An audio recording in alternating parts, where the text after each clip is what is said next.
ಹಾಸನ ತಾಲೂಕಿನ ನಿಟ್ಟೂರು ಹಾಲು ಉತ್ಪಾದಕರ ಸಹಕಾರ ಸಂಘಕ್ಕೆ ನಡೆದ ಚುನಾವಣೆಯಲ್ಲಿ ಬಿಜೆಪಿ ಬೆಂಬಲಿತ ಅಭ್ಯರ್ಥಿಗಳು ಭರ್ಜರಿ ಜಯ ಗಳಿಸಿದ್ದಾರೆ. ಮುಂದಿನ 5 ವರ್ಷಗಳ ಅವಧಿಗೆ ಆಡಳಿತ ಮಂಡಳಿ ನಿರ್ದೇಶಕರ ಆಯ್ಕೆಗೆ ಭಾನುವಾರ ನಡೆದ ಚುನಾವಣೆಯಲ್ಲಿ 11 ಸ್ಥಾನಗಳ ಪೈಕಿ 10 ಸ್ಥಾನಗಳನ್ನು ಬಿಜೆಪಿ ಬೆಂಬಲಿತ ಅಭ್ಯರ್ಥಿಗಳು ಗೆಲುವು ಸಾಧಿಸಿ ಆಡಳಿತ ಚುಕ್ಕಾಣಿ ಹಿಡಿದಿದ್ದಾರೆ.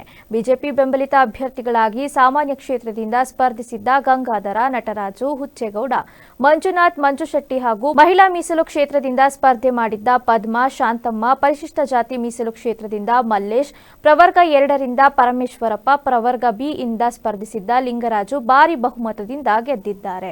ಇನ್ನು ನೂತನ ನಿರ್ದೇಶಕರಿಗೆ ಮಾಜಿ ಶಾಸಕ ಪ್ರೀತಂ ಜೇಗೌಡ ಅಭಿನಂದಿಸಿ ಬಳಿಕ ಮಾತನಾಡಿದ ಅವರು, 11 ಸ್ಥಾನಗಳಲ್ಲಿ 10 ಬಿಜೆಪಿ ಬೆಂಬಲಿತರು ಗೆದ್ದಿರುವುದು ನಮ್ಮ ಕಾರ್ಯಕರ್ತರ ಸಂಘಟಿತರ ಶ್ರಮದಿಂದ ತಾಲೂಕಿನಲ್ಲಿ ರಾಜಕೀಯ ಗಾಳಿ ಯಾವ ಕಡೆ ಬೀಸಿದೆ ಎಂಬುದನ್ನು ತೋರಿಸಿದ್ದೀರಿ ಎಂದು ಎಲ್ಲರಿಗೂ ಅಭಿನಂದನೆ ಹೇಳಿದರು. ಹಾಸನ ವಿಧಾನಸಭಾ ಕ್ಷೇತ್ರದಲ್ಲಿ ನಿಟ್ಟೂರು ಪಂಚಾಯಿತಿಯಲ್ಲಿ ಯಾವ ಪಕ್ಷ ಮೇಲುಗೈ ಸಾಧಿಸುತ್ತದೆಯೋ ಆ ಪಕ್ಷ ವಿಧಾನಸಭಾ ಚುನಾವಣೆಯಲ್ಲಿಯೂ ಮೇಲುಗೈ ಸಾಧಿಸಲಿದೆ ಎಂಬ ಮಾತು ಹಿಂದಿನಿಂದಲೂ ಇದೆ.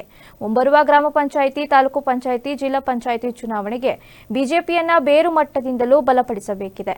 2028ರ ಚುನಾವಣೆಯಲ್ಲಿ ರಾಜ್ಯದಲ್ಲಿ 130 ಸ್ಥಾನ ಗೆದ್ದು ಸ್ವಂತ ಬಲದಿಂದ ಬಿಜೆಪಿ ಅಧಿಕಾರ ಹಿಡಿಯಬೇಕು ಎಂಬುದು ನಮ್ಮ ರಾಜ್ಯಾಧ್ಯಕ್ಷರ ಅಪೇಕ್ಷೆ.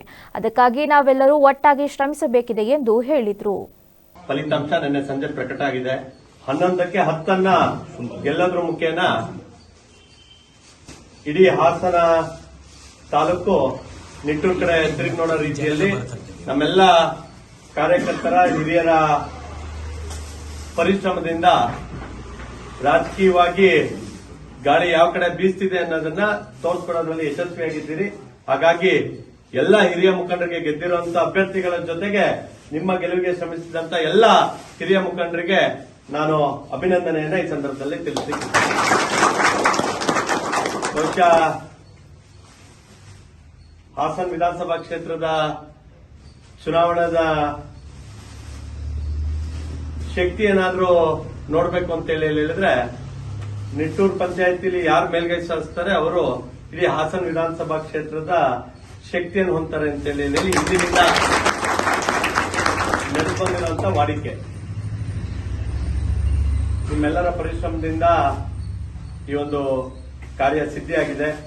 ಇದೇ ರೀತಿ ಮುಂಬರುವಂತ ಗ್ರಾಮ ಪಂಚಾಯತಿ ಇರ್ಬೋದು, ತಾಲೂಕ್ ಪಂಚಾಯತ್, ಜಿಲ್ಲಾ ಪಂಚಾಯತಿ ಇರ್ಬೋದು, ಭಾರತೀಯ ಜನತಾ ಪಾರ್ಟಿಯನ್ನ ಬೇರು ಮಟ್ಟದಿಂದ ಗಟ್ಟಿ ಮಾಡೋದ್ರ ಮುಖೇನ ಹಾಸನ ಜಿಲ್ಲೆಯ 7ಕ್ಕೆ 7 ಭಾರತೀಯ ಜನತಾ ಪಾರ್ಟಿ ಅಭ್ಯರ್ಥಿಗಳು ಗೆಲ್ಲೋದ್ರ ಮುಖೇನ ರಾಜ್ಯದಲ್ಲಿ 130ಕ್ಕೂ 140 ಸೀಟ್ಗಳನ್ನ ಗೆಲ್ಲೋದ್ರ ಮುಖೇನ ಸ್ವಂತ ಶಕ್ತಿಯಲ್ಲಿ ಭಾರತೀಯ ಜನತಾ ಪಾರ್ಟಿ ಅಧಿಕಾರಕ್ಕೆ ಬರಬೇಕು ಅಂತ ಹೇಳಿ ಏನು ಭಾರತೀಯ ಜನತಾ ಪಾರ್ಟಿಯ ರಾಜ್ಯಾಧ್ಯಕ್ಷರು ಮತ್ತು ಹಿರಿಯ ನಾಯಕರ ಅಪೇಕ್ಷೆ